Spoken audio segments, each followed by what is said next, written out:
Hello, I'm Joe Alter, and welcome to another episode of Standing in the Weeds, Part 3. I think it's about a 10-part series now, maybe. We're just sort of winging it, but I think what I can predict is that over the slow course of episodes, you'll see me devolve into my natural state. I haven't brushed my hair this morning yet, and I'm also wearing my pajamas. So, welcome to Standing in the Weeds. In the last episode, I talked about some of the finer points of standing and why this bullshit that's been set up around the court is so destructive to our democracy. We're just going to sort of further your education a little bit until, if you want to, you can file a case. I, learned a lot of things along the way, made a lot of mistakes that still discredit me now. Maybe you can avoid some of those mistakes and do a better job than I did. First of all, the thing that you need to know is that the judge largely sees their job of disposing of your case. They're not, you know, they feel that if they're doing their job right, they're not looking for an issue to grab onto to further an agenda, and they see that as judicial modesty to actually be aggressive to the person who's bringing the case. So their goal is to get rid of your case, and they're not there to help you. They're not there to help your issue. They're looking for the low-hanging fruit that they can get rid of your case. So part of the thing that I'm going to teach you is how not to give them that low fruit. Because I started out with this as a more of a, you know, trolling the court, because it's so fucking ridiculous, and that still discredits me now. But I thought it was kind of funny. But was it worth it? Maybe not.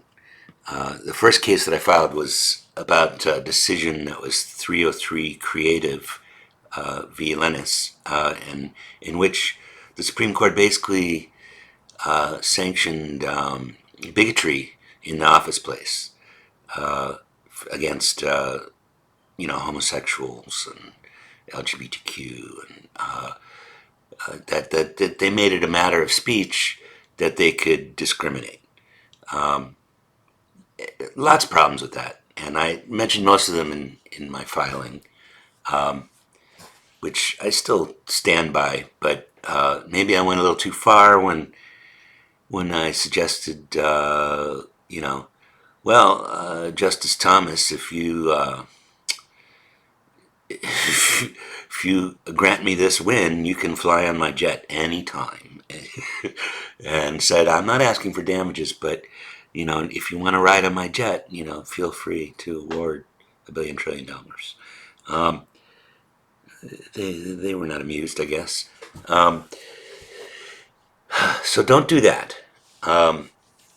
So what I'm going to talk about is how to countervail that instinct of the court to try to get rid of your case, and how to further your case, and answer those questions that the court is going to throw at you, and the stereotypical form rejections that your opposition is going to throw at you. And there are answers to all those things, but your number one thing is to keep your credibility, because even if you say all the right answers, the judges have a lot of discretion. They can just get rid of a case. And some of these things are really important. And I think, like, particularly like this Alter v. Trump case, 14 Section 3, is, sort of, for me, the prototypical case where, dude, you have to answer this question. It checks every box that the guy, violated 14 Section 3, and he should be removed. But the least you could do is answer the constitutional question, which is, has he violated 14 Section 3? And that's all that I ask the court to do, is just say what it is.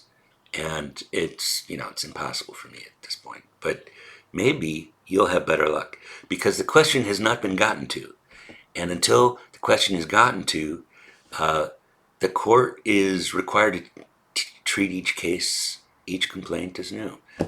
They can't sweep it aside and say, "Oh, Joe Alter already tried that." No, because this is you trying it and bringing your point of view to the case. And, you know, one's probably no more likely to succeed than another. The judge will find excuses. But, it's like protesting in the streets. It matters that there's a million of you. I would like to see that the courts try to reject a million cases. Might be worth seeing what happens. Maybe they'll actually do their job. In any case, I'm just going to sort of give you a layman's education of the law that I've sort of acquired along the way of the last couple of years. Okay, so before I get into the nitty-gritty mechanics of how to file a case, how to structure it, and what guidelines you need to stay within, I just want to talk a little bit about just the basic civics of it all, that you may or may not be aware of. For many of you, this is probably review because you've been listening to a lot of podcasts and watching Substack, and there's a lot of really good information out there.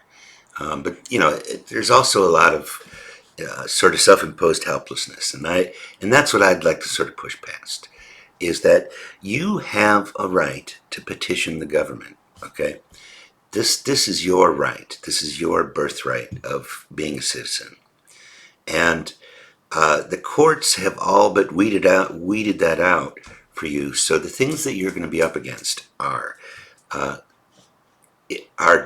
first of all, jurisdiction.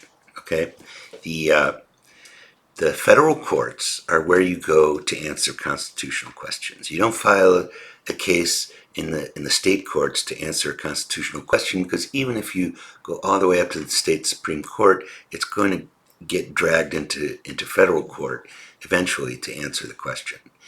And you may have to start over, and it's unless you're just pushing further state rights, you might as well just start in the federal court.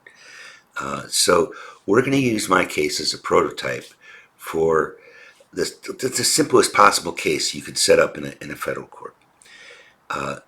And in order to be in a federal court, the thing that gives the federal court jurisdiction is to have a constitutional question that must be answered, that hasn't been answered before, about a set of conduct. It's something that, in this case, what President Trump did, and that was, pardoning the insurrectionists.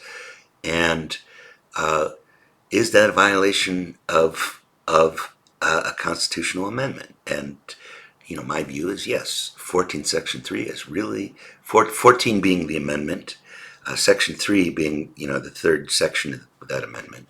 14th Amendment was passed in response to the Civil War.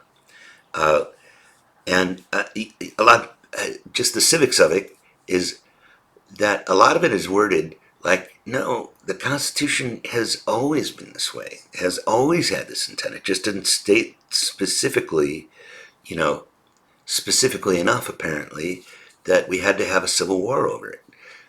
And to avoid another civil war, we're going to be more specific. Everybody born in the United States is an American. Everybody? Everybody. That's a case that's before the Supreme Court right now, and I just can't believe it's even before the Supreme Court, because, God, haven't we been through enough to answer that question? But, it's not looking good for the Trump administration and their arguments, because they're tragically flawed. But the point is that there's lots of clean constitutional questions you can ask the court that have to do with conduct.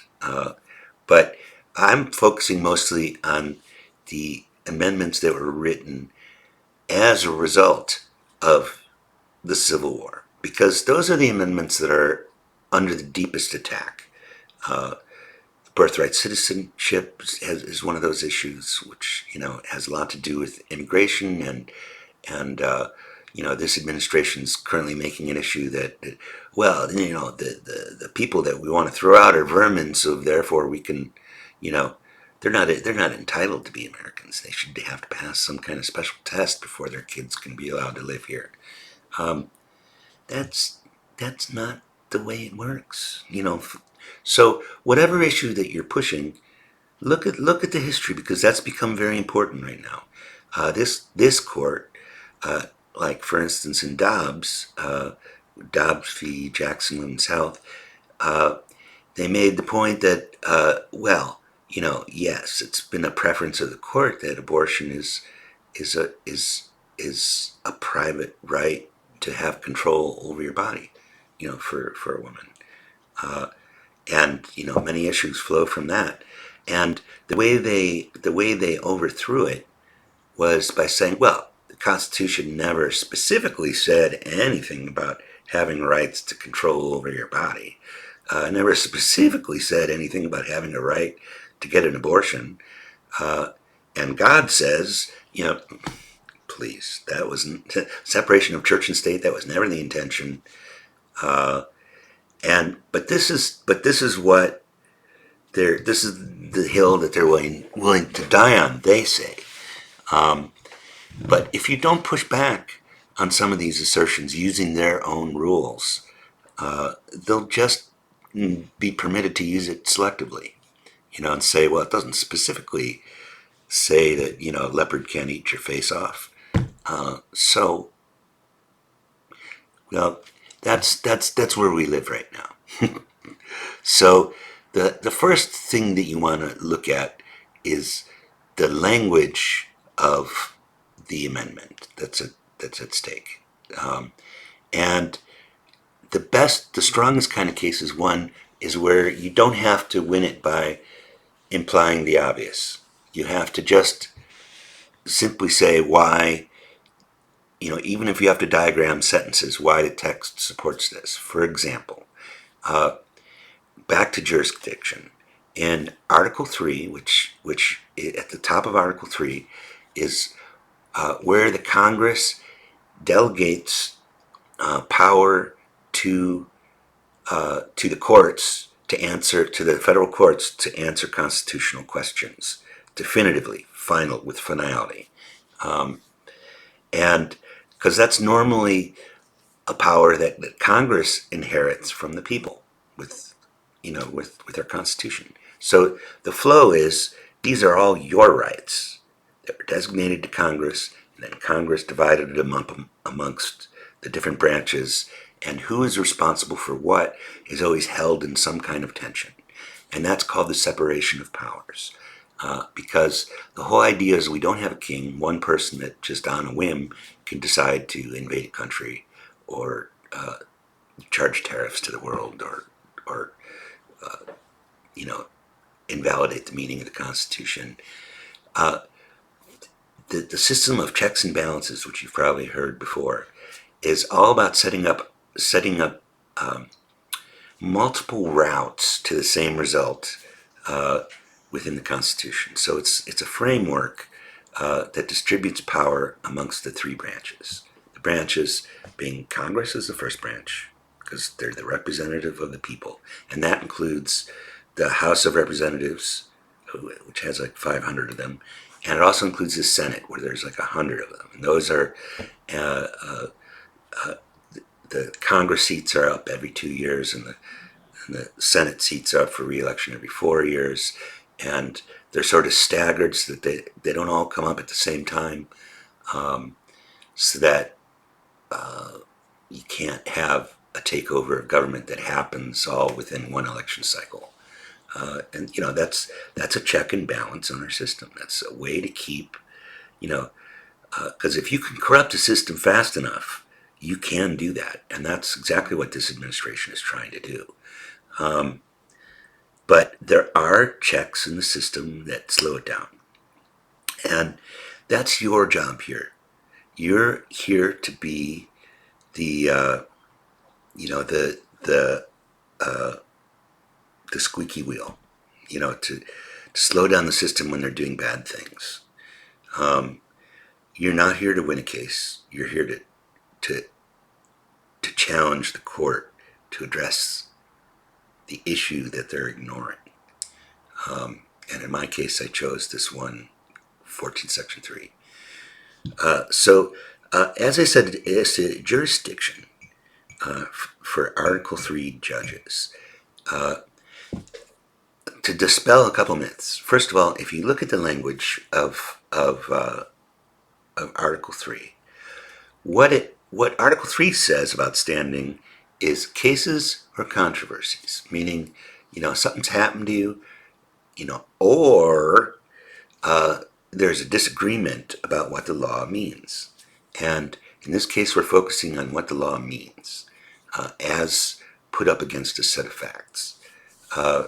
So it bringing a case for no damages is meant to circumvent all the formality that's involved in finding navigating sticky issues of standing, and does this person deserve to be here? Does this person have a stake in the case? Meaning, are they a stakeholder? Are they fighting for the people's rights, or are they fighting for some other agenda? And all too often, with the law and the way that it's been professionalized, the lawyers are there for a lot of different reasons, and it's not all, defending your rights is maybe a side effect of it, but it's not their goal. Their goal is to win a judgment, to further their career, or to pay their electric bill. They're there to give you aggressive representation, but if you can't pay them, they're not sticking around.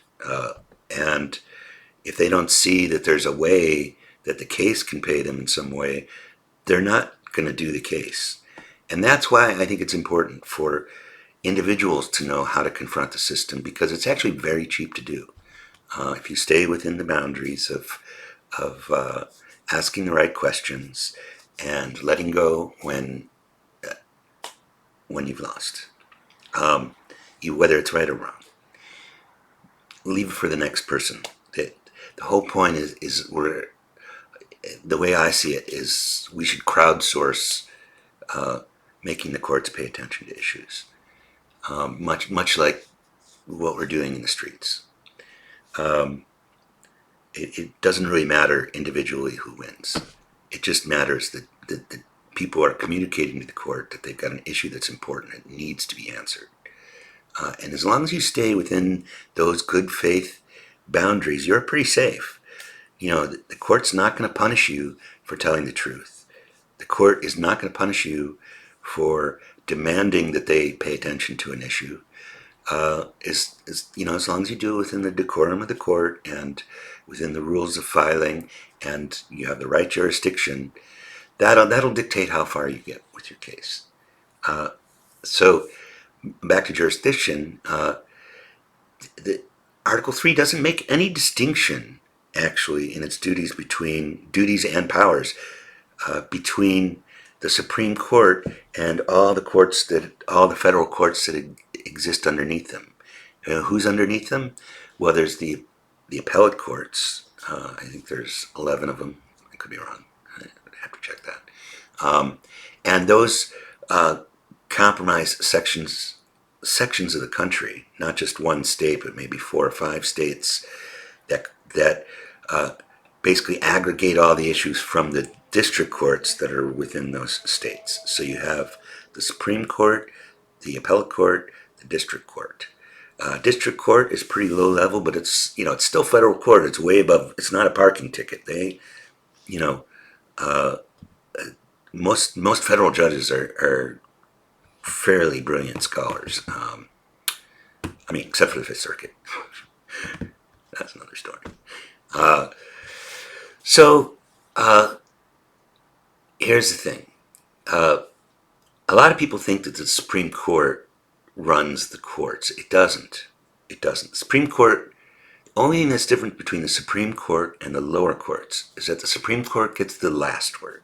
So, for instance, when the Supreme Court delivers a judgment, it has finality that now binds the lower courts. Meaning, if it goes up to the Supreme Court and they make a reasoned decision that doesn't have any holes for somebody else to get through, then that's all we're going to hear on the issue for a while. I mean, if you look at cases like about gun control and abortion, these are generational cases that we're stuck with for years and years and years.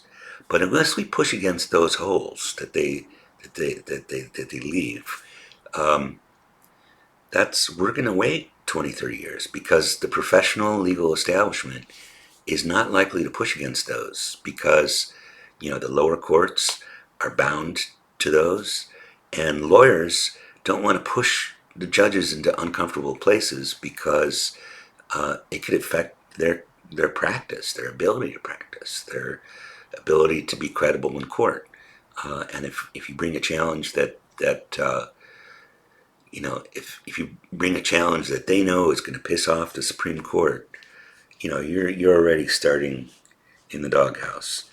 But those are exactly the kinds of cases we're bringing here, because the Supreme Court is wrong about a lot of stuff. So you have to play Moneyball, where you exploit every hole they've left, to the maximum extent that you possibly can, because that is exactly what this administration is doing.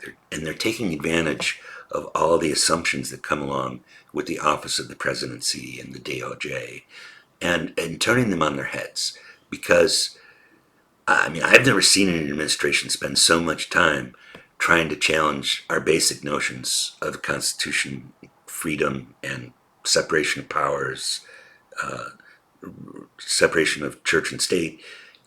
Their goal is to break the Constitution, to change, by bringing so many challenges to the things that we hold as true, simply because our entire legal history implies that those things are true.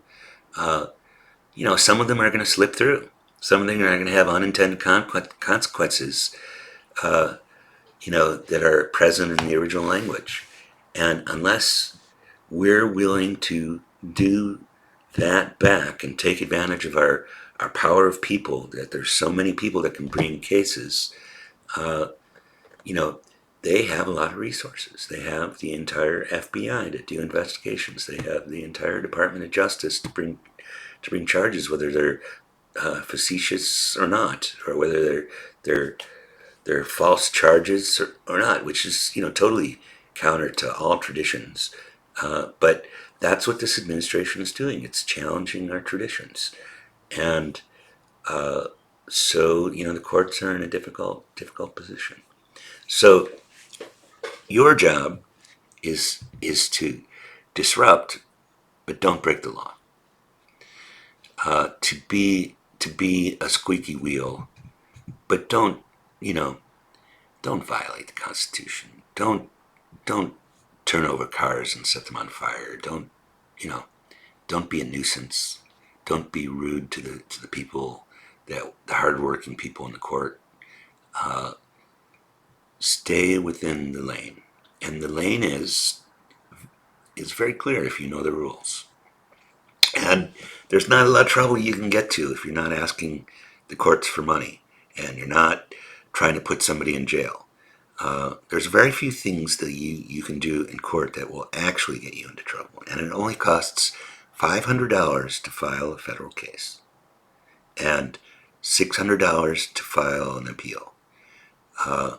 It's not a lot of money. It's probably about what you've given to a politician in any election cycle. But you've got direct access to speak to the people who are in power, to say, that is not the way I see it, sir. And to give a reasoned argument. And that's what I'm here to teach you.